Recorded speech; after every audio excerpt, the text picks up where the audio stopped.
My dear students, welcome to Mathological. Welcome to another mixed practice session for quantitative aptitude. If you've not already subscribed to the YouTube channel, make sure to subscribe to it as well as press the bell icon. First question of the day. A pair of standard 6-sided fair dice is rolled once. The sum of the numbers rolled determine the diameter of a circle. So what is the probability that the numerical value of the area of the circle is less than numerical value of the circle's circumference? Pause the video. Try to understand the question. Exactly question desire क्या कर रहा है, क्या demand कर रहा है, accordingly solve it. So a pair of standard 6-sided fair dice is rolled once. 2 dice are rolled and outcomes कितने हैं? 6 outcomes है दोनों में. So number of possible outcomes कितने हो जाएंगे?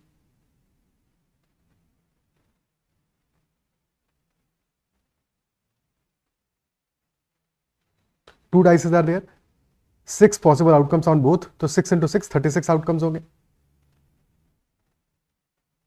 Isn't it so? From 1 to 6 in the first dice, 1 to 6 in the second dice, कुछ भी हो सकता है outcome. Some of these numbers are determining the diameter of a circle. So for example, if outcome on dice number 1 is 2, outcome on dice number 2 is 1, तो diameter of the circle will be sum of these values, diameter will be 2 plus 1. Or outcome on the dice number 1, if it is 3 and outcome on dice number 2 is 2, तो diameter हो जाएगा 3 plus 2. Okay. What is the probability that the numerical value of the area of the circle is less than numerical value of circle's circumference? So area of the circle should be less than circle's circumference. And area less than circumference, और area का formula क्या होता है? पाई are square. Circumference is 2 pi r. So pi r square should be less than 2 pi r. तो पाई तो cancel out हो जाएगा straight away, because positive value है. ठीक है, पॉजिटिव वैल्यूज को इक्वालिटी में स्ट्रेट अवे कैंसिल कर सकते हैं. पाई तो एक पॉजिटिव वैल्यू है. R square is less than 2r. So सबको एक साइड में लेके आ जाओ. So r square minus 2r, this is less than 0. So r into r minus 2, this is less than 0. So critical points हमारे क्या आ गए? r is equal to 0 and 2. And since r is radius, तो definitely r हमारा 0 से तो बड़ा ही होगा. Isn't it so? And if the value is between 0 and 2, if radius is between 0 and 2, the product will be negative. And if it is greater than 2, then product is positive. तो हमें चाहिए less than 0. That implies that radius should be less than 2. Less than 2. और 0 से बड़ी तो होगी, तो 0 से 2 के बीच में रहना है. Okay? Less than 2. Clear है? Because since this is radius, so this will always be greater than 0. Okay, तो this should be less then 2. But question में हम डायमीटर फाइंड आउट कर रहे हैं और रेडियस नहीं फाइंड आउट कर रहे हैं, which should be double that of radius. तो 2r should be less than 4, which implies the diameter should be less than 4. और डायमीटर आ रहा है हमारा outcome of sum of the outcomes on the 2 dices. तो sum of outcomes on the 2 dices should be less than 4. यानी कि यह outcome हमारा या तो 3 हो सकता है, और इट कुड बी 2, और इट कुड बी 1. 4 भी नहीं हो सकता, बिकॉज 4 हो जाएगा और diameter will be equal to 4, और वहां पे इक्वालिटी हो जाएगा, और हमें चाहिए less than, strictly less than चाहिए. सो डायमीटर कैन बी 4, नहीं हो सकता 3, 2 और 1. ठीक है. इफ आउटकम का सम इज इक्वल टू 3, तो क्या क्या आउटकम्स हो सकते हैं? 1 + 2 होना चाहिए. 2 तो 1 + 1 होना चाहिए. क्या 1 पॉसिबल है sum of outcomes? Not possible. तो 1 तो कभी पॉसिबल नहीं होगा, not possible. So we need actually the outcomes, favourable outcomes are sum equal to 3 or sum equal to 2. These are our favorable outcomes. Okay. Possible outcomes, total outcomes है हमारे 36. तो number of favorable outcomes divided by number of total outcomes. Total outcomes is 36. और काम के outcome हमारे हैं when sum is equal to 3 and sum is equal to 2. Sum 3 आएगा when the result is 1 + 2. या तो पहले डाइस पे बना है, दूसरे पे 2 आए, या पहले पे 2 आए, दूसरे पे बना है, तो 2 केसेस बनेंगे ऐसे. सम 2 आएगा जब वो दोनों डाइसेस पे बना है, तो ऐसा एक ही केस बनेगा. टोटल केसेस होगा हमारे 2 + 1 3. तो favourable cases are 3. 3/36. Answer will be 1/12.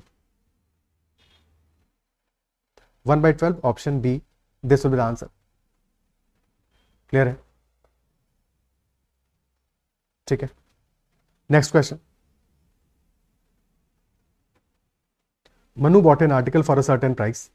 She sold it to Kavya at a profit percent which was 1/3 of the actual profit earned by her in the transaction. Some time later, Kavya sold it back to Manu at 20% loss. Hence, Manu earned 28% of the cost price. Find the profit percentage at which Manu sold the article to Kavya. तो Manu bought an article for a certain price. क्या price है मैं नहीं पता, but she sold it to Kavya at a profit percentage which was 1/3 of the actual profit earned by her. तो profit percent is 1/3 of the actual profit. तो profit divided by 3, this is profit percent. और profit percent होता है हमारा, this is profit divided by cost price multiplied by 100.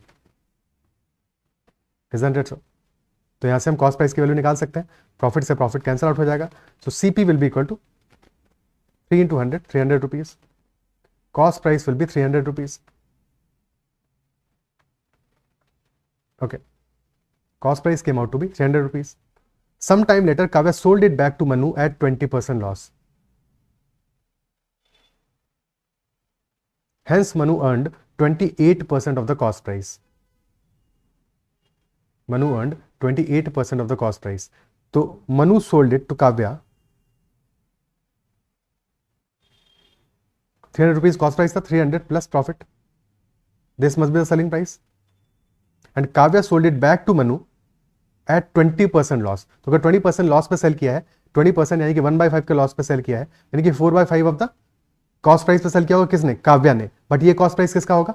Kavya का, because Kavya purchase it at 300 plus p. तो इस पे 20% का लॉस होगा, यानी 80% ऑफ 300 प्लस पी होगा सेलिंग प्राइस ऑफ काव्या. ठीक है. So this will be equal to 80% कितना होगा? 240 plus 0.8 p. And Manu earned 28% of the cost price. इस लाइन का मतलब क्या हुआ? Manu earned 28% of the cost price. देखो ऐसे एग्जांपल से समझो. Let us say Manu purchased an article at 100 rupees and then she sold it to Kavya at 100 plus p. ठीक है, 100 प्लस 40 मान लेते हैं, 40 रुपीज के प्रॉफिट पे.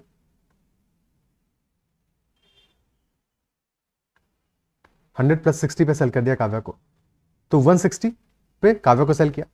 अब Kavya is selling it back to Manu at it is 30% loss. ठीक है, तो 160 माइनस 48 पे सेल कर दिया. तो Manu purchase it eight 112 rupees. तो 100 रुपीज पे का मनु ने परचेज किया था. Then Manu sold it to Kavya at 160. तो मनु को प्रॉफिट कितना हुआ? 60 रुपीज का प्रॉफिट हुआ. And then Manu purchase it back at 112 rupees. तो इनिशियल और फाइनल कंडीशन में क्या डिफरेंस है? इनिशियली भी मनु के पास आर्टिकल था, फाइनली भी मनु के पास आर्टिकल है. Isn't it so? Article cell किया काव्या को और फिर शी बॉट बैक. तो अल्टीमेटली इनिशियली फाइनली आर्टिकल तो है ही है मनु के पास. The difference is initially Manu purchase it for 100 rupees. ठीक है, और फिर जब मनु ने सेल किया काव्या को तो Manu got 160 rupees and then finally Manu purchase it back in 112 rupees. तो डिफरेंस कितना आ रहा है? 160 और 112 में 48 रुपीज का डिफरेंस है. ये 48 रुपीज एक्स्ट्रा मिल गया मनु को. सो this is the profit, this is the earning of Manu, the difference between 160 and 112. Because now Manu has 48 rupees extra. Article पहले भी था, अब भी है, 48 रुपीज एक्स्ट्रा हो गया. तो वही सेम काम यहां पे है. 20% का जो लॉस है इफेक्टिवली मनु का, ठीक है, कि मनु ने जो 20% लॉस पे सेल किया है वही एक्स्ट्रा अर्निंग है. सॉरी, काव्या ने जो मनु को सेल किया है 20% लॉस पे, वही एक्स्ट्रा अर्निंग है मनु की. Isn't it so? तो डिफरेंस जो आ रहा है हमारा 300 plus p and 240 plus 0.8 p का डिफरेंस कितना है? 60 plus 0.2 p. This is earning of Manu. और ये कितना है? This is 28% of the cost price. तो 28% ऑफ कॉस्ट प्राइस, और कॉस्ट प्राइस हमारा है 300. तो this is equal to 28% of 300. 28 by 100 into 300 which is equal to 84 rupees. तो 60 plus 0.2 p, this is equal to 84. तो यहाँ से 0.2 पी इज इक्वल टू 24 आ जा रहा है. So P will be equal to 120. Profit is equal to 120 rupees. और question पूछ रहा है प्रॉफिट परसेंटेज क्या होगा? तो प्रॉफिट इज 120, प्रॉफिट परसेंटेज 1/3 होगा. 40% will answer. Option d answer हो जाएगा. क्लियर है? ठीक है. एडिशनली इफ यू अंडरस्टूड कि काव्या ने जब सेल बैक किया मनु को 20% लॉस पे, तो जो 20% का काव्या को लॉस हुआ है that is same as earning of Manu. Manu का अर्निंग एग्जैक्टली वही सेम वैल्यू होगा. तो काव्या का लॉस है 20% का. तो 20% of selling price will be equal to 28% of cost price. This is loss of Kavya ये सेलिंग प्राइस किसका है, जब मनु ने सेल किया था, ठीक है, 20% of selling price, that is 28% of cost price, and this is profit of Manu, both are equal. Okay, तो सीपी और एसपी का यहां से रेशियो मिल जाएगा हमें, विच इज 20/28 या 10/14। So if 10 is CP, SP is 14, तो 4 ज्यादा है, प्रॉफिट 4 का होगा on the base of 10, 40%, option D will be the answer. तो अगर ये लाइन स्ट्रेट अवे समझ पाओगे तो क्वेश्चन इमीडिएटली सॉल्व हो जाएगा। क्या ये लॉजिक क्लियर है? ठीक है, okay. Next question, one test tube contains some acid and another test tube contains an equal quantity of water. There are two test tubes, T1 and T2. One contains acid and the other contains water. To prepare a solution, 20 grams of the acid is poured into the second test tube. तो let's say दोनों में same amount था, equal quantity था, तो let's say quantity हमारा x था दोनों में। तो to prepare a solution 20 grams of acid is poured into the second test tube. तो 20 ग्राम्स एसिड हमने पोर किया यहाँ से, फर्स्ट में क्वांटिटी कम हो जाएगा, सेकंड में इंक्रीज हो जाएगा, और ये 20 ग्राम्स हमने एसिड पोर किया है। ओके, ये तो वाटर था, x ग्राम वाटर था। Then 2/3 of the so formed solution, 2/3 of the so formed solution is poured from the second test tube into first. तो 2/3 of the solution is poured back into the first test tube. तो कितना solution हमारे पास हो गया, x plus 20, and first test tube में x minus 20. Now 2/3 of the x plus 20 is poured back into the first test tube. If the fluid in the first test tube is 4 times that in the second, what quantity of water was taken initially? Okay, तो basically 2/3 जब हमने पोर कर दिया यहां से, तो बचेगा 1/3, तो x plus 20/3 will be remaining in the second test tube total, क्योंकि एसिड और वाटर में सेपरेटली हमें डिस्कस करने की जरूरत ही नहीं है, क्वेश्चन स्ट्रेट अवे हमें टोटल वॉल्यूम की बात कर रहा है। ठीक है, तो x plus 20/3 रिमेनिंग बचा, और यहाँ फर्स्ट टेस्ट ट्यूब में आ जाएगा x minus 20 plus 2 times x plus 20/3, और रेशियो कितना आ रहा है हमारा, fluid in first test tube is 4 times that in the second, तो 4:1 का रेशियो आ रहा है। ओके, 4:1 का रेशियो आ रहा है, सॉल्व कर लोगे तो वैल्यू क्या आ जाएगा हमारा, 3 से मल्टीप्लाई करोगे, एलसीएम लोगे 3 का, 3x minus 60 plus 2x plus 40 divided by 3 is to x plus 20/3। 3 से 3 तो कैंसिल आउट हो जाएगा, बच जाएगा 3x plus 2x 5x minus 20 upon x plus 20, this is equal to 4/1। तो 5x minus 20 this is equal to 4x plus 80 and hence x will be equal to 100। और question में initial quantity of water which was also x, तो answer आ जाएगा 100 grams, option D. Okay, clear है?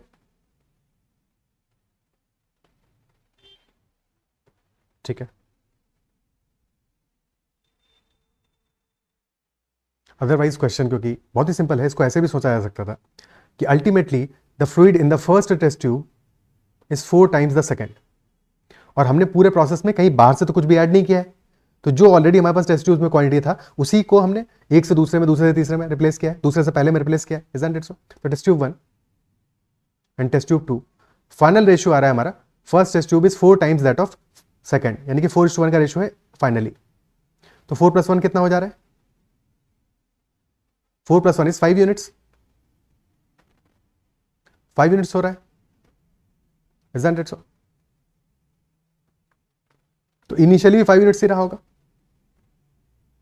अब क्योंकि हम 2 पार्ट्स में डिस्ट्रीब्यूट करने वाले हैं इक्वली, या तो 2.5 मान लो, या एक काम करो कि 2 से पहले ही मल्टीप्लाई कर दो, तो 4:1 का रेशियो तो तब भी रहेगा, 8:2 हो गया। ठीक है, और इनिशियली हो जाएगा हमारा 5 और 5, इनिशियल क्वांटिटी पहले वाले में एसिड था 5 यूनिट्स और दूसरे में वाटर था 5 यूनिट्स। ओके, और फाइनली हमारा हो गया 8:2। बट क्वेश्चन ये कह रहा है इस फाइनल स्टेप से पहले 2/3 of the solution is poured from second to first, तो सेकंड में बचा होगा 1/3 सॉल्यूशन, तो this is 1/3 of the solution. तो 1/3 अगर 2 है तो 2 पूरा कितना रहा होगा, 6 रहा होगा, 6 रहा होगा, और अगर यहां 6 रहा होगा तो हमने पोर कितना किया, इसमें से 4 पोर किया था, तो यहां पे 8 हो गया था 4 पोर करने के बाद में, 6 में से हमने 4 को पोर कर दिया तो 8 हो गया, तो यानी कि इनिशियली 4 रहा होगा, इनिशियली यानी कि एक स्टेप के बाद में 4 रहा होगा। क्या ये क्लियर है? 4:6 का रेशियो रहा होगा। और उससे पहले हमने क्या किया था, 20 grams of acid was poured, तो हमारा 5 यूनिट्स था, 5 से 4 हो गया, -1 हो गया, और ये -1 यूनिट क्या है, दिस इज बेसिकली 20 ग्राम्स तो 1 unit is equal to 20 grams, तो 5 यूनिट्स हमारा हो जाएगा 20 into 5 100 grams. Option D. I repeat, finally हमें गिवन था fluid in the first test tube is 4 times that in the second, 4:1 का रेशियो आ जाएगा, 4 + 1 5 हो गया इन टोटल। ठीक है, अब इनिशियली भी 5 रहा होगा क्योंकि हमने बाहर से तो कुछ भी ऐड नहीं किया है, तो इनिशियली 5 होगा। अब क्योंकि दो पार्ट्स हमें डिस्ट्रीब्यूट करना था तो 5 को हमने 10 बना दिया। ठीक है, तुम 5 से भी सॉल्व कर सकते हो, 5 से 2.5 हो जाएगा, कोई दिक्कत नहीं है, बट 10 बना दिया हमने, 2 से मल्टीप्लाई कर दिया। ठीक है, तो फाइनली हमारा रेशियो होगा 8:2 का। अब क्योंकि 1/3 सॉल्यूशन बचा है, that is equal to 2, 1/3 solution अगर इक्वल टू 2 है तो पूरा सॉल्यूशन हमारा 6 रहा होगा। उससे जस्ट एक स्टेप पहले 6 यूनिट सॉल्यूशन रहा होगा सेकंड टेस्ट ट्यूब में, और फर्स्ट टेस्ट ट्यूब में सॉल्यूशन रहा होगा 4 units, because total must be 10। ठीक है, और अगर 4 यूनिट्स पहले में है, 6 यूनिट्स दूसरे में है, और इनिशियली 5 यूनिट्स था फर्स्ट टेस्ट ट्यूब में, तो 5 से 4 हो गया, 1 यूनिट का डिक्रीज हुआ, और ये डिक्रीज क्यों हुआ है? Because 20 grams of the acid was poured in the second test tube. तो 1 unit is equal to 20 grams, 5 units will be equal to 100 grams. That is the question. Okay, that's it. Next one, at a competition with n players, the number of players given elite status is equal to 2 to the power 1 plus log of n minus 11 on the base 2 minus n. So if 3 players are given elite status, find the number of players in the competition. A very simple property based question on log. ठीक है, try to solve it. So 3 is equal to this value, 2 to the power 1 plus log of n minus 11 on base 2 minus n, this is equal to 3. Okay, so n तो चला जाएगा right hand side में, so this will become, और 2 to the power 1 plus, देखो 2 to the power a plus b क्या होगा? 2 to the power a into 2 to the power b, क्योंकि power z हो जाती है। ठीक है, so this will become 2 to the power 1 which is 2 only multiplied by 2 to the power log of n minus 11 on the base 2 which is equal to n plus 3, n plus 3। अब इस part पे focus करो। If we have a to the power log of b on the base a, so this becomes equal to b, a to the power log of b on the base a, this becomes equal to b। okay, क्या ये clear है? ठीक है, logic behind this is that if we have log of b on the base a and let us say this is equal to x, so log का मतलब क्या होता है कि a to the power x this will be equal to b, क्योंकि log में हमारा क्या, log इज बेसिकली एक्सपोनेंशियल को रिप्रेजेंट करने का एक तरीका है, पावर को रिप्रेजेंट करने का एक तरीका है। सो a to the power x is equal to b है, isn't it so? तो if log of b on the base a this is equal to x, तो a to the power x is equal to b। Okay, ठीक है, तो अब यहाँ पे log of b on the base a की जगह x रिप्लेस कर दो, तो this will become a to the power x, और a to the power x क्या हो जाएगा? This will be equal to b, hence proved, तो हमारा this value will be equal to b। Okay, ठीक है, so similarly we can write here as this will be log of 2 to the power log of n minus 11 on the base 2, this will be n minus 11, 2 into n minus 11, this is equal to n plus 3, और question हो गया खत्म। 2n minus 22 is equal to n plus 3, so n will be equal to 25, this will be the answer, option B।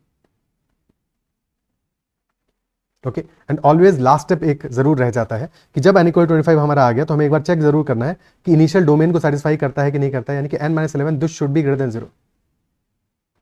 ठीक है, इस question में तो दिक्कत नहीं है, बट कई बार किसी क्वेश्चन में ऐसा जरूर हो सकता है कि डोमेन को सेटिस्फाई नहीं करे, तो answer will be no solution in that case. Okay, clear है?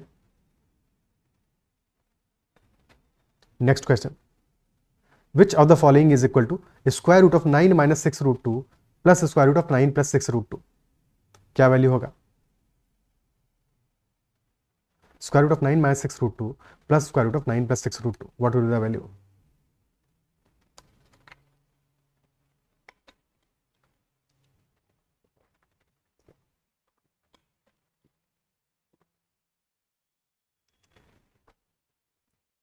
एक तो है प्रॉपर सॉल्यूशन करें इस क्वेश्चन का, जो कर सकते हैं, बट पहले एक बार शॉर्टकट में देख लेते हैं, एस्टिमेट करके भी ऐसे क्वेश्चंस को सॉल्व किया जा सकता है मेनी टाइम्स। और वैल्यूज क्या है हमारी? 3 रूट 2 इज, रूट 2 हमारा होगा 1.414 या 1.4 मान लो इसको, रूट 6 2.5 का स्क्वायर होता है 6.25, तो 2.5 से कम होगा, 2.4 का स्क्वायर का होगा 24 का स्क्वायर 576, तो 2.45 के आसपास की वैल्यू होगा रूट 6। ओके, तो 3 रूट 2 विल बी 3 इंटू 1.4 रफली 4.2। ओके, 2√6 हो जाएगा, 2 इंटू 2.45 रफली 4.9. √3 इज 1.732, तो 1.73, तो 5.2 के आसपास की वैल्यू आएगी. और 6 तो लिखा ही है 6. ओके, तो रूट ऑफ 9 माइनस 6√2, 6√2 क्या हो जाएगा? √2 इज 1.4, तो 6 टाइम्स 1.4 8.4, तो 9 माइनस 8.4 का स्क्वायर रूट प्लस 9 प्लस 8.4 का square root. So this will be square root of 0.6 plus square root of 17.4. Now 0.8 square is 0.64. ठीक है, 0.8 स्क्वायर इज 0.64 और 0.7 स्क्वायर विल बी 0.49. तो रफली दिस विल बी 0.78 के आसपास. Okay, clear? 7778 के आसपास की वैल्यू होगा. और 17.4 का स्क्वायर रूट क्या होगा? 4 का स्क्वायर होता है 16, तो 4 से तो बड़ी वैल्यू होगा. डेफिनेटली 5 से काफी छोटा वैल्यू होगा. 4.1 का स्क्वायर होगा 16.81. 41 स्क्वायर इज 161681. ठीक है, और तरीका क्या है? 40 का स्क्वायर हमें पता ही है 1600, तो ऐड कर दो 40 प्लस 41, तो हमें मिल जाएगा 41 का स्क्वायर 1681. और ऐसे 4.2 का स्क्वायर क्या होगा? That will B 1764.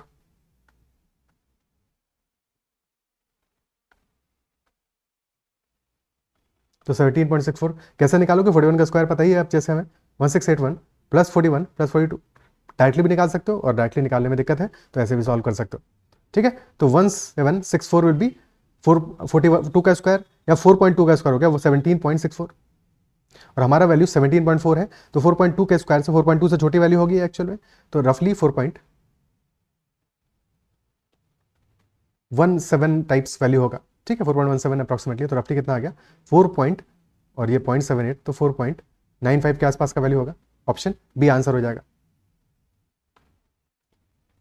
क्या ये बात क्लियर है कि बिना सॉल्व किए हमने अप्रॉक्सीमेट करके, और डिपेंड कर रहा है ऑप्शन हमारे कितने पास से दूर होंगे उसके अकॉर्डिंग हमें उतना ज्यादा अप्रॉक्सीमेशन करना होगा. अगर ऑप्शंस काफी दूर दूर हैं तो फिर इजी हो जाएगी कि चीजें हमारे लिए. ओके, क्लियर है?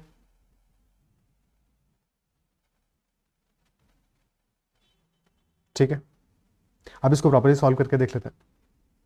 अब अगर हमें इसे प्रॉपर्ली सॉल्व करना है तो we need to remove these square roots. कैसे रिमूव कर सकते हैं? स्क्वायर करके रिमूव कर सकते हैं. एक तरीका है इसको इक्वल टू एक्स मान लें.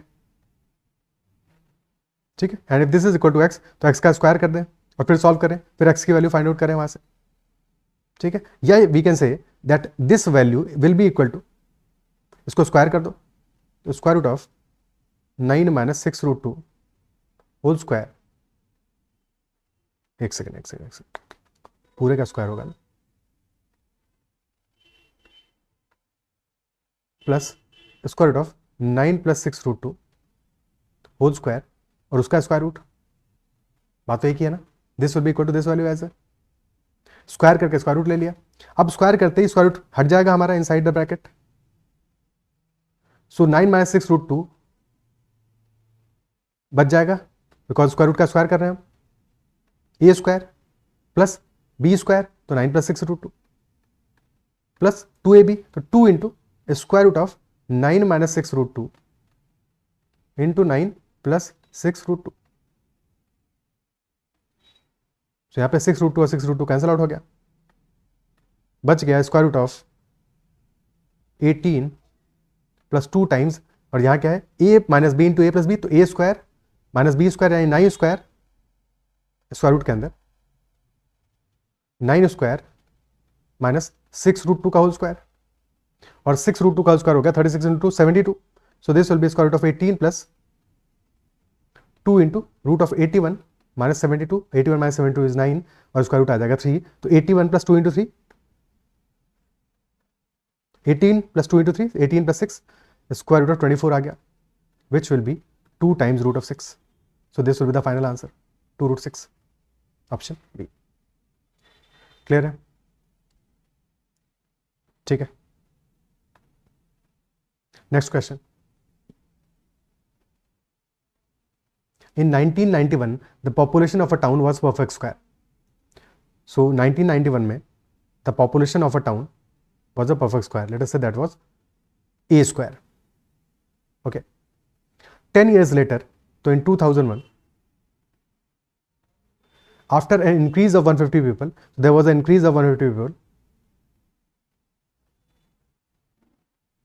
The population was 9 more than a perfect square. 9 more than a perfect square.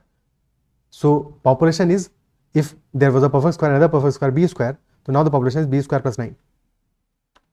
Now in 2011, after 10 more years, basically, with an increase of another 150 people, the population is once again a perfect square. तो फिर से let us say c square हो गई population. Which of the following is closest to the percentage growth of the town's population during this 20-year period? तो closest to the percentage growth of the town's population during this 20-year period. Okay. तो a square plus 150 is b square plus 9.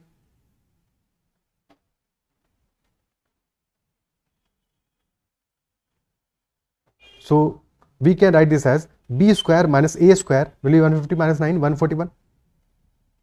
b square minus a square is 141. और 141 क्या हो सकता है, इसको break कर सकते हो, दिस इज 47 इंटू 3. 47 इंटू 3 है, तो या तो प्रोडक्ट हमारा होगा this will be equal to 47 into 3, या फिर लिख सकते हो 1 इंटू 141. और तो कोई केस बनेगा नहीं, तो दो केसेस बने हमारे. One case is b square minus a square, this is equal to 141 into 1. ठीक है, तो b plus a into b minus a, this will be 141 into 1. और क्योंकि b and a both are integers, तो b plus a larger value होगा, b plus a will be equal to 141, b minus a will be equal to 1. ठीक है, एक case तो ये हो गया हमारा. और सेकंड केस हो जाएगा हमारा b square minus a square is equal to 47 into 3, यानी कि b प्लस ए हो जाएगा इक्वल टू 47 और b माइनस ए हो जाएगा हमारा इक्वल टू 3. अब सॉल्व कर लेंगे दोनों ही केसेस में. तो फर्स्ट केस में वैल्यू क्या आएगा, b प्लस ए 141 है, b माइनस ए है 1. सो ऐड कर दोगे 2b वैल्यू 142, b आ जाएगा 71 और a आ जाएगा 70. b is 71 and a is 70. और इन दिस केस 2b इज 50, तो b आ जाएगा 25 और a आ जाएगा 22. दो सॉल्यूशंस आए हमारे. बट क्वेश्चन में एक एडिशनल कंडीशन भी है कि on further addition of 150 we get another perfect square. Basically a square plus 300 is also a perfect square. a square plus 300 this is also a perfect square, isn't it so? ठीक है, सो क्या कर सकते हैं, दोनों वैल्यूज में check कर लो कि a स्क्वायर प्लस 300 में कहां पे परफेक्ट स्क्वायर आ रहा है. तो if a is 22, a square आ जाएगा हमारा equal to 484 and if we add 300 so this will be 784 which is 28 का स्क्वायर. तो ये वाला केस तो कंडीशन को सेटिस्फाई कर रहा है. सेकंड केस में इफ a इज 70 तो a स्क्वायर हो जाएगा 4900, ऐड 300 तो this will be 5200, but that is not a perfect square. Not a perfect square. And hence this will not be the solution. So हमारा answer होगा that a is equal to 22, b is equal to 25. Okay. तो a is equal to 22 आ गया. Okay. ठीक है, but population a थोड़ी है, population तो a square है, यानी कि पॉपुलेशन हमारी है 484 और फाइनल पॉपुलेशन है 784 विद इंक्रीज ऑफ 300. तो क्वेश्चन ये तो पूछ रहा है कि परसेंटेज ग्रोथ क्या होगा. परसेंटेज ग्रोथ हुआ है 300 का ग्रोथ हुआ है 300 by 484, this is fractional growth, या 100 बाई 121 विच इज अप्रॉक्स. एक second. The following is close to the percentage growth of town's population during this 20-year period. ठीक है, 300 बाई 484, 100 नहीं 75 बाई 121 होगा.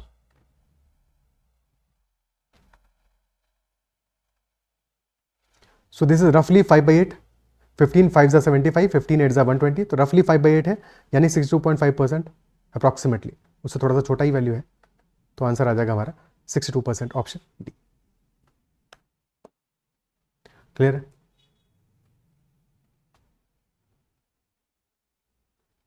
ठीक है,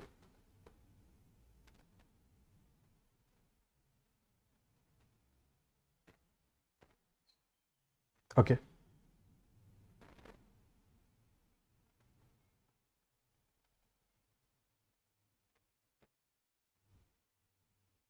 आगे बढ़ते हैं.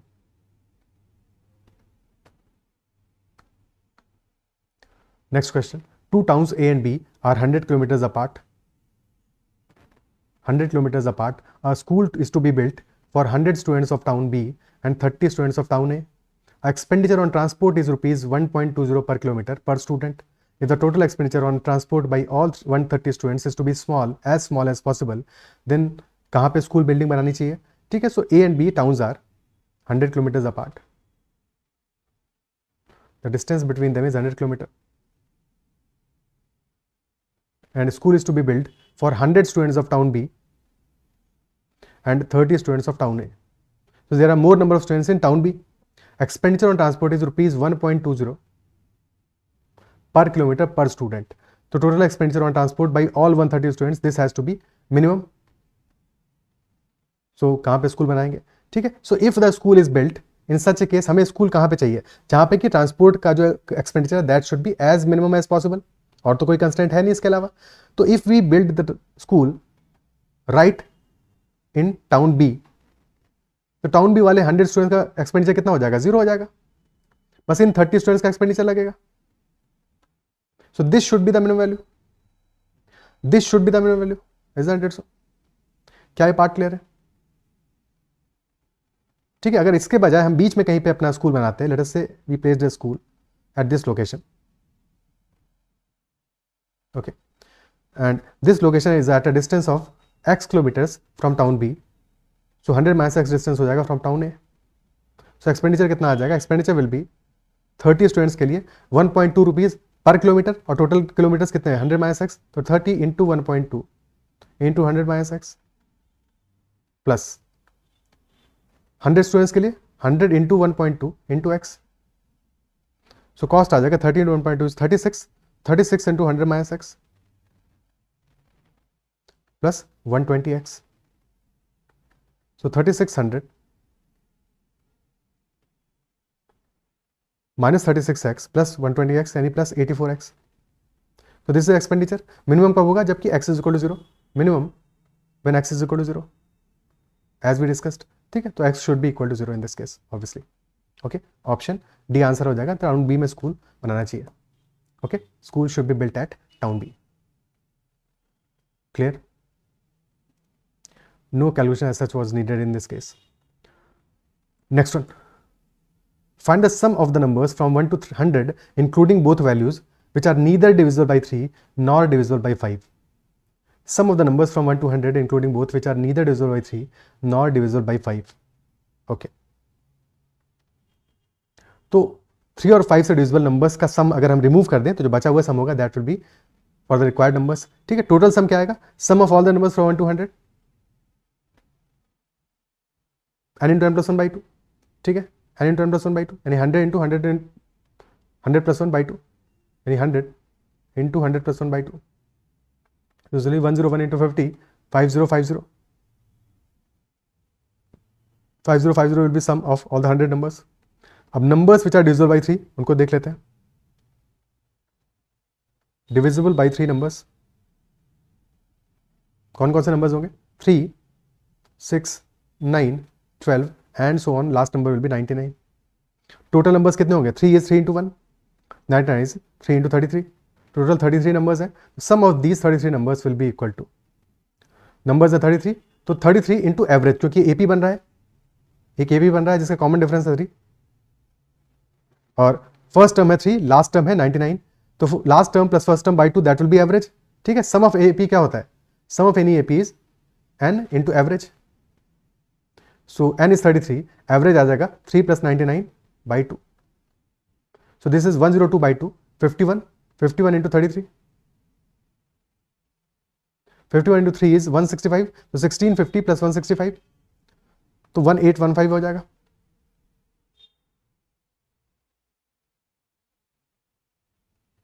एक सेकेंड, ठीक किया हमने.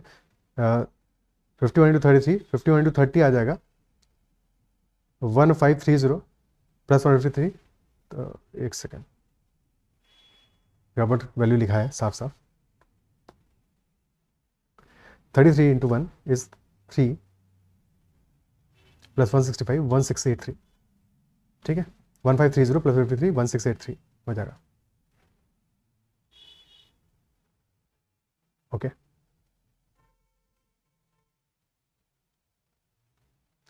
क्लियर है. Similarly divisible by 5 numbers.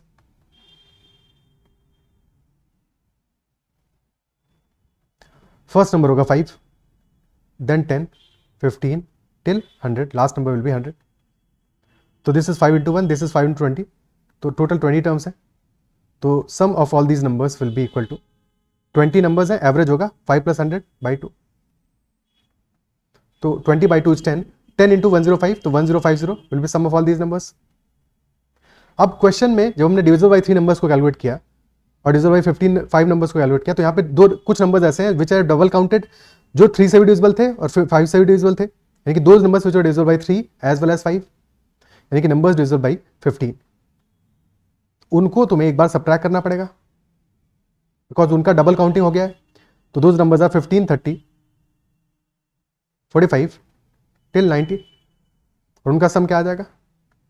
6 numbers हैं ऐसे, 15 6 90, तो 6 into 15 + 90 by 2. सो 105 into 3, 315 हो गया. तो कितने ऐसे नंबर्स आए हमारे, sum of all the numbers which are divisible by 3 और 5.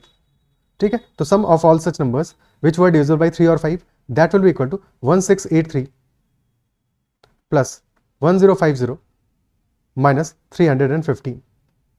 तो 1683 प्लस 1050 कितना आ गया, 2683, 2733 minus 315. So 2418. This is sum of those numbers which are divisible by 3 or 5. Okay, तो sum of required numbers हमारा जो चाहिए हमको, sum of numbers not divisible by 3 or 5, this will be equal to 5050 minus 2418. So this will be 2, एक second 2733 2418. कुछ कहीं calculation में अपने गड़बड़ किया है क्या.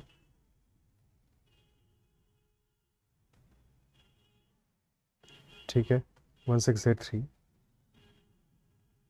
20 1050. ठीक है, सो दिस विल बी 2733 2418. ना ठीक तो है, हाँ 2632, लास्ट में गड़बड़ कर रहे थे. ठीक है, सब कुछ सही है. 2632 will be the answer, option c. Okay, option c will be the answer. क्या है, क्लियर है. ठीक है, नेक्स्ट क्वेश्चन करते हैं. A water tank has 3 taps A, B and C. A fills 4 buckets in 24 minutes, B fills 8 buckets in 1 hour and C fills 2 buckets in 20 minutes. If all the taps are opened together, a full tank is emptied in 2 hours. If a bucket can hold 5 liters of water, what is the capacity of the tank?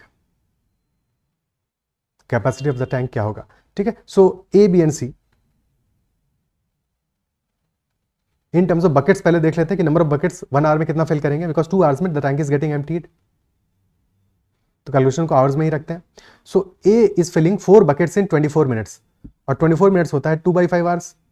तो अगर 2/5 hours में ए is filling 4 buckets, तो 1 our में कितना fill करेगा, 4 into 5/2, यानी कि 10 buckets in 1 hour, 10 buckets per hour a will be filling. For b 8 buckets in 1 our.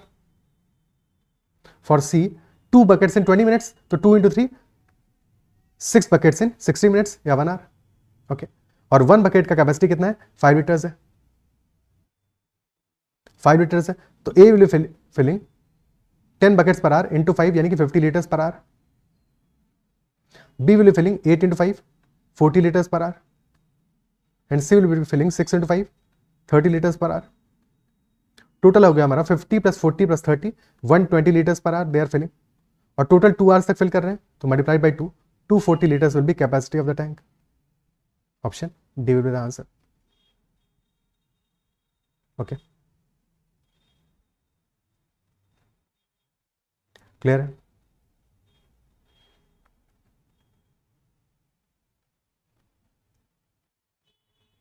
Next question. A man buys a spirit at ₹60 per liter, adds water to it and then sells it at ₹75 per liter. During the sale, he also cheats by giving 50 ml less quantity per 500 ml. So if his profit in this deal is 50%, then what is the ratio of spirit to water? Spirit of water का ratio क्या आ जाएगा? Okay.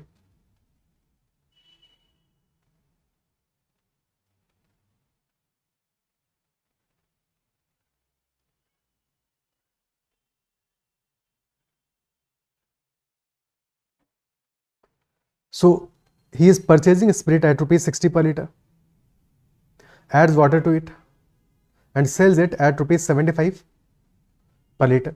During the sale, he also cheats by giving 50 ml less quantity per 500 ml. So if his profit in the deal is 50%, so what is the ratio of spirit to water? So initially क्या कर रहा है वो 60 rupees per litre spirit purchase कर रहा है, 75 पे cell कर रहा है. तो due to this change his cost price is 60, selling price is 75. तो इसकी वजह से प्रॉफिट कितना होगा? मल्टीप्लाइंग फैक्टर वैल्यू 5/4 और 75/60. ठीक है, 75/60 और 5/4. ओके, क्लियर है? तो प्रॉफिट विल बी 5/4 और 75/60. Additionally he is adding water to it. कितना वाटर ऐड कर रहा है ये हमें नहीं पता, बट एज्यूम कर लेते हैं, लेट अस से कि इफ स्पिरिट इज 100 तो x वाटर ऐड कर रहा है, तो 100 + x/100 this will multiplying factor, क्योंकि इसकी वजह से ही प्रॉफिट होगा जितना वाटर ऐड करेगा. Additionally he is also giving 50 ml less quantity पर 500 ml.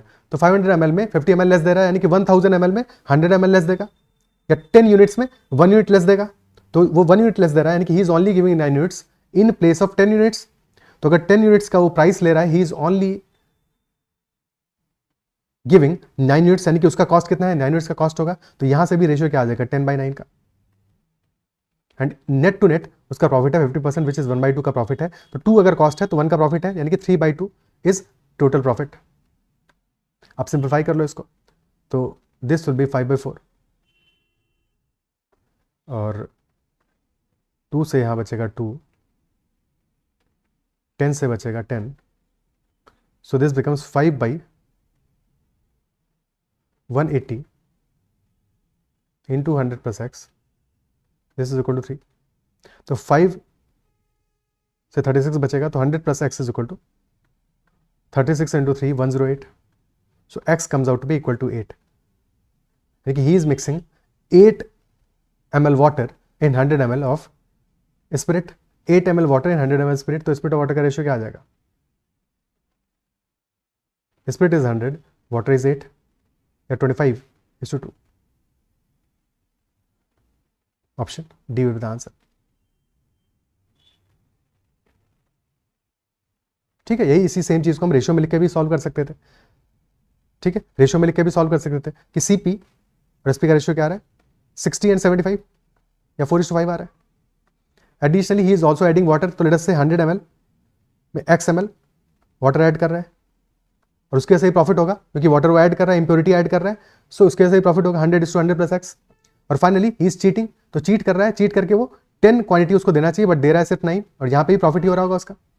ठीक है, बिकॉज उसको कॉस्ट पड़ रहा है 9 का, क्योंकि 9 यूनिट ही वो दे रहा है, बट पैसा ले रहा है 10 यूनिट्स का. He is charging for 10 units but only giving 9 units, 9/10. और इफेक्टिवली हिज प्रॉफिट इज 1/2, 50%. तो 100 का आइटम 150 पे अल्टीमेटली सेल कर रहा है, या 2:3 का रेशियो आ गया फाइनली. ठीक है, अब इसको सॉल्व कर लेंगे. तो यहाँ बचा 3, दिस विल बी 25, 5 से this will be 5, this will B 12. Further simplification this will B 6, this will be 5. हमेशा ये ध्यान रखना, जब भी कैंसिल आउट करोगे तो ऑपोजिट साइज वालों को कैंसिल आउट करना है. ठीक है, सो अब सॉल्व कर लेते हैं इसको. This will B 6 into 100 into 3. So this is 1800 upon 5 into 5, 25 into 100 plus x. And this is equal to 2/3. 2 से बचा 900, 3 से 2700. तो 25 into 100 plus x. This is 2700. And hence 25x becomes equal to 200. So x will be equal to 8. Okay. Clear है? Next question.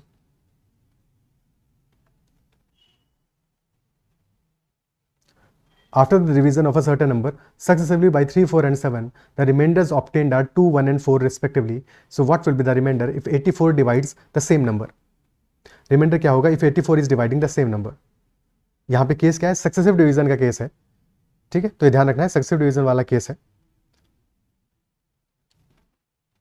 A number is divided successively by 3, पहले 3 से divide किया, then 4 से, then 7 से, and remainders obtained are 2, 1 and 4 respectively.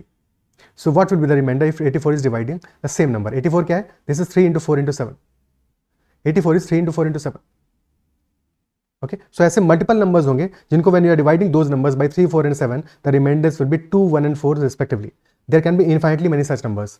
ठीक है, but yes, if as long as we are dividing them by the 84, which is multiplication of the divisors, तो हर case में remainder will be same, in all the cases remainder will be same. हाँ, किसी और number से divide करते तो reminder हमारा इस बात पे डिपेंड करेगा कि what exactly is that number. ठीक है, out of infinitely many such numbers कौन सा नंबर है और हर नंबर पे आंसर डिफरेंट होगा। क्लियर है, क्या ये बात समझ में आती है? ठीक है, तो एक फॉर सच क्वेश्चन हम क्या कर सकते हैं, इनमें से कोई भी एक वैल्यू फाइंड आउट कर लें, मिनिमम वैल्यू फाइंड आउट कर लेते हैं, कौन सा स्मॉलेस्ट नंबर होगा और उसको डिवाइड करके देख लेंगे तो वही आंसर आ जाएगा। Is that clear? क्या ये पार्ट क्लियर है? ठीक है,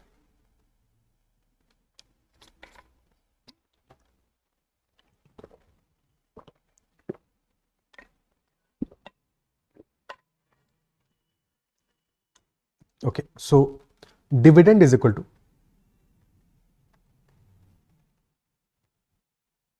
divisor into quotient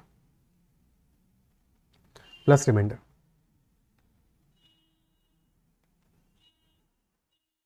okay, so हमें क्वेश्चन में क्या गिवन है कि डिवाइजर्स आर 3, 4 एंड 7, तो लेफ्ट हैंड साइड में लिखते हैं डिवाइजर्स, राइट हैंड साइड में लिखेंगे रिमाइंडर, ओके, और बीच में हम लिखेंगे कोशेंट।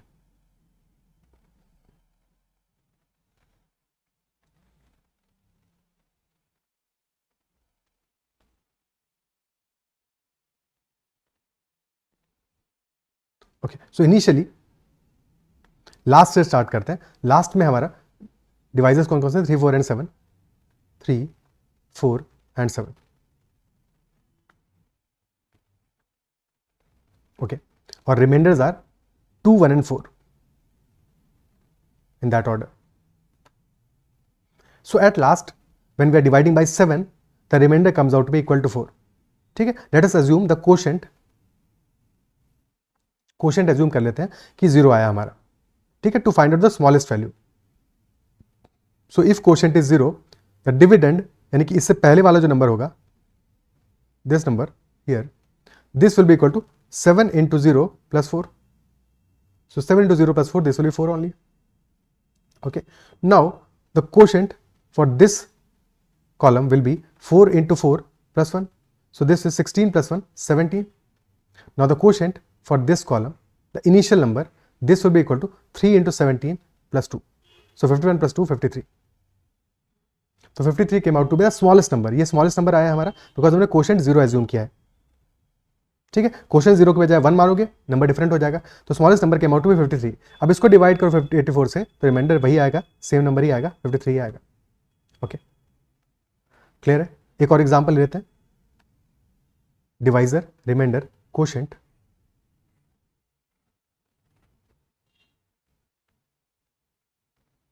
लेट अस से इस बार हम क्वोशेंट 1 एज्यूम कर लेते हैं, 7, 4। So if quotient is equal to 1, तो हमारा इस ब्रैकेट पे क्वोशेंट क्या आ जाएगा, दैट विल 7 into 1 plus 4, इससे पहले वाले स्टेज पे नंबर, तो 11 आ जाएगा। नाउ 4 into 11 plus 1, 44 plus 1, 45 आ जाएगा। अब 45 into 3 plus 2, दिस इज 137, तो 137 विल बी द नंबर। और अगर कनेक्ट कर पा रहे हो तो 53 plus 84 is 137, is that it so? तो जनरल सॉल्यूशन हमारा क्या है, जनरल सॉल्यूशन है 84k प्लस 53, एंड हेंस जब भी 84 से डिवाइड करोगे रिमाइंडर हमेशा 53 आएगा। हाँ, किसी और नंबर से डिवाइड करोगे तो remainder can change. For example अगर 28 से डिवाइड किया तो 28 भी 84 का फैक्टर है, तो 28 को डिवाइड करने के केस में हमें सिर्फ और सिर्फ 53 पे चेक करना है क्या रिमाइंडर आएगा। So if I dividing this number by 28, तो रिमाइंडर आ जाएगा हमारा 53 को 28 से डिवाइड करने रिमाइंडर आता है 25, तो 25 will be the answer. Okay, but yes, अगर हम कोई ऐसा नंबर से डिवाइड करते हैं जो कि 84 का फैक्टर नहीं है, फॉर एग्जांपल 50 से डिवाइड कर रहे हैं, तो हर एक केस में आंसर चेंज करेगा। फिर हमारे लिए इंपॉर्टेंट है कि क्वोशेंट क्या रहा होगा लास्ट में, क्योंकि answer will depend on that quotient, otherwise answer होगा can not be determined. Otherwise answer will be can not be determined. Is that clear? ठीक है, okay.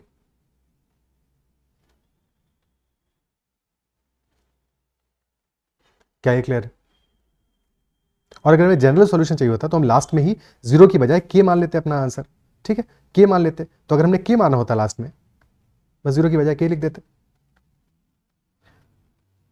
So 7 into k plus 4 would have been the number.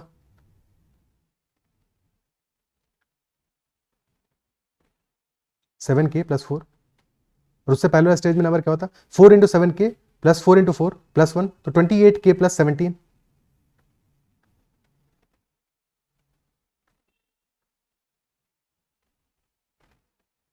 And then 28k plus 17 into 3, तो 84k plus 51 plus 2, 84k plus 53 would have been the number. The general solution. Okay, clear? ठीक है. Next question. How many numbers between 1 and 10,000 both excluded are both squares as well as cubes? तो हमने 1 और 10,000 को exclude किया हुआ है. And how many numbers are both squares as well as cubes? Perfect square भी हैं और परफेक्ट क्यूब भी हैं. ऐसे कितने नंबर्स होंगे? So if they are squares as well as cubes, यानी कि the power should be both multiple of 2 as well as 3, यानी कि मल्टीपल ऑफ 6 होना चाहिए पावर. तो पावर मल्टीपल ऑफ 6 हो गया, यानी कि 1 टू द पावर 6 हो सकता है, 2 to the power 6, 3 to the power 6, 4 to the power 6 and so on. Isn't it so? और 1 टू द पावर 6 की वैल्यू क्या है? This is equal to 1, but we have excluded 1, तो इसको काउंट नहीं करेंगे. इसको काउंट नहीं करेंगे because we have excluded, otherwise count करते. 2 टू द पावर 6 क्या होगा? 64. 3 to power 6 is 729, 3 cube is 27, 27 का स्क्वायर 729. 4 टू द पावर 6 क्या है? This is 2 to the power 12, यानी कि 1024 इंटू 4, 4096. और फिर 5 to the power 6, this will be 5 cube यानी 125 का square. So 15625, but this is greater than 10,000. So ये भी एक्सक्लूड करना पड़ेगा. बचेंगे हमारे सिर्फ 3 नंबर्स, तो answer will be 3, option d. Only 3 such numbers are there between 1 and 10,000, 1 and 10,000, और 1 को एक्सक्लूड करके which are satisfying both these conditions. अगर 1 को इंक्लूड करते तो आंसर 4 होता. Simple question, isn't it so? Clear है? ठीक है, okay. Next question. Consider a sequence where the nth term tn is equal to n upon n plus 2 and n is equal to 1, 2, 3 and so on. The value of t3 into t4 into t5 till t53 क्या होगा? Okay.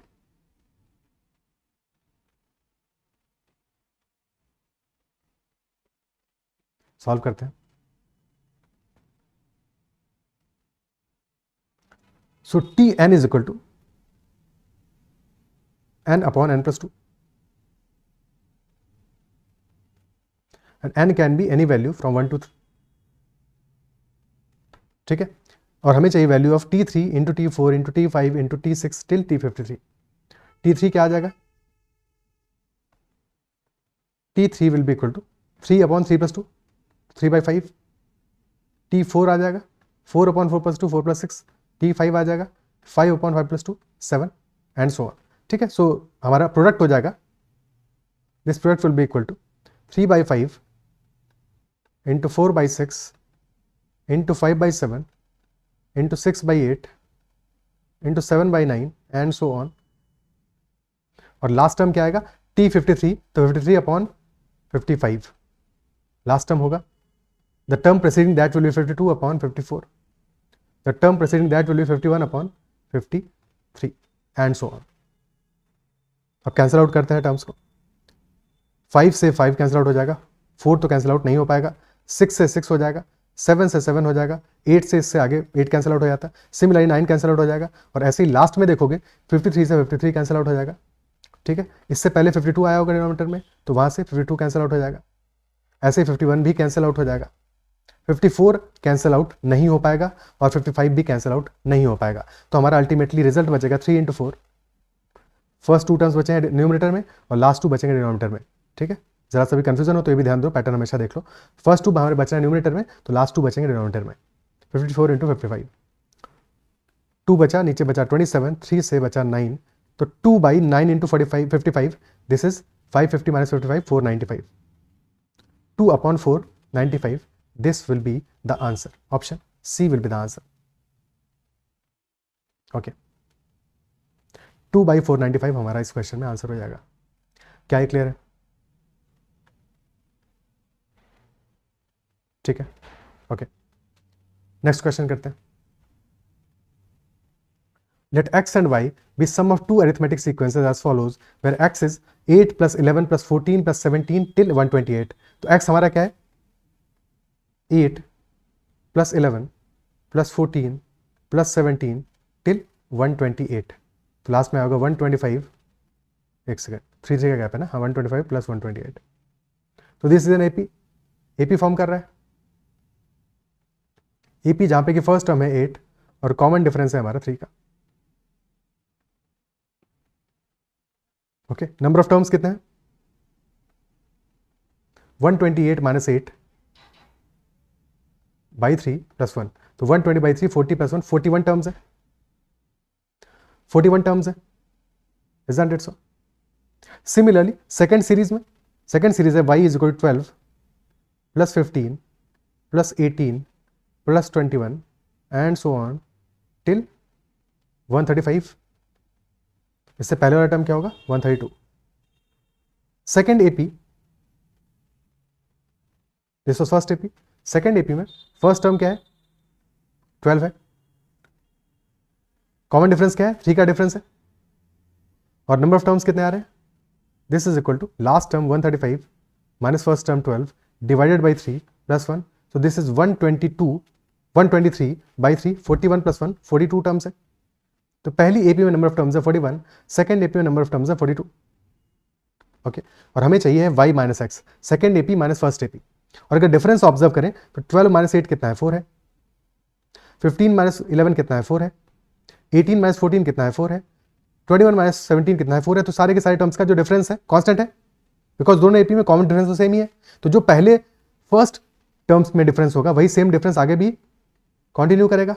तो simply y minus x हमारा क्या हो जाएगा? y में से x को सब्ट्रैक्ट करोगे तो क्या वैल्यू आएगा?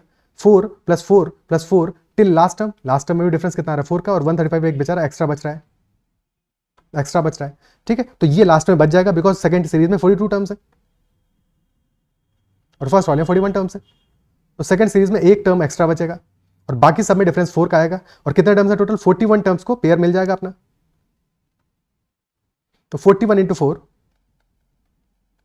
प्लस 135.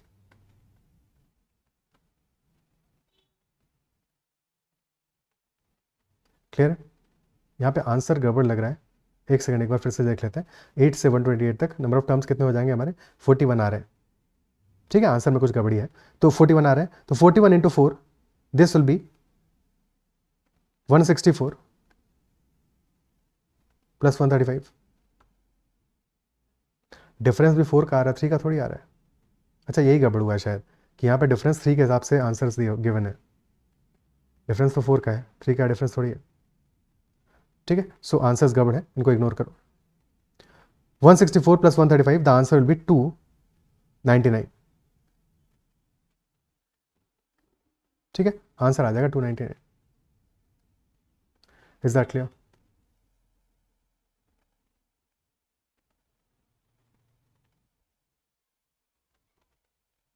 ठीक है,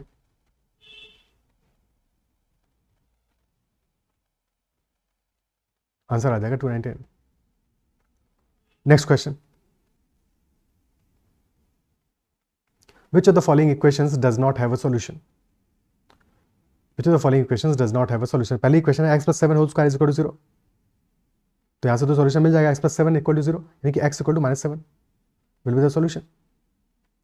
Second equation, mod of minus 3x is plus 5 is equal to 0, यानी mod of minus 3x, this is equal to minus 5.